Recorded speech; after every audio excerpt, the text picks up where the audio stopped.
Mariel Rodriguez inaming pangbugbog ang dahilan kung bakit siya nakipaghiwalay kay Robin Padilla.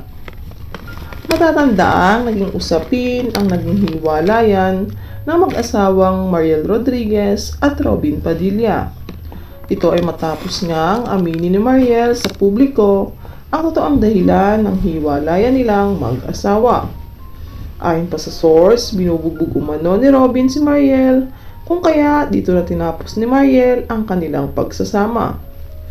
Ayon pa sa balita, lahat umano ng pambabae ni Robin ay kinakain ni Mariel dahil ayaw umano nito na masira ang kanilang pagsasama bilang isang pamilya.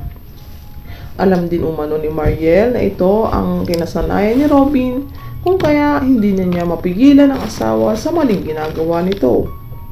Alam umano ni Mariel na mali ang ginagawang panloloko sa kanya ni Robin, ngunit para sa kanilang mga anak, patuloy umano siyang kakapit at magpapakatatag. Samantala, ngayong araw nga ay binasag na ni Mariel ang kanyang katahimikan. Inamin nito na sinasaktan umano siya ni Robin kung kaya pinili nitong iwan na ang asawa. Ayaw umano ni Mariel na umabot sa punto na kinakailangan pa pati buhay nito ay mawala na.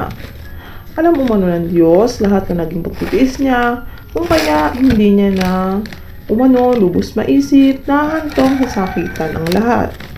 Minahal, inalagaan at inintindi umano niya si Robin, ngunit ito na lamang umano ang isinukli sa kanya ng kanyang asawa.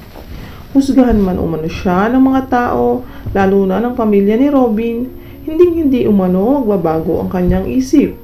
Ipaglalaban umano ni Mariel ang kanyang karapatan. Karapatan niyang ipaglaban ang pagkababae niya. Lalaban at lalaban umano siya dahil naniniwala umano si Mariel na hindi dapat inaapakan lamang ang mga kababaihan. Bagkus dapat ipaglaban ang karapatan dahil walang sino man umanong babae ang inaapi. Marami naman sa mga netizens ang sumuporta kay Mariel Rodriguez. Naniwala umano sila kay Mariel dahil tama lamang umano na ipaglaban nito ang sarili niyang karapatan.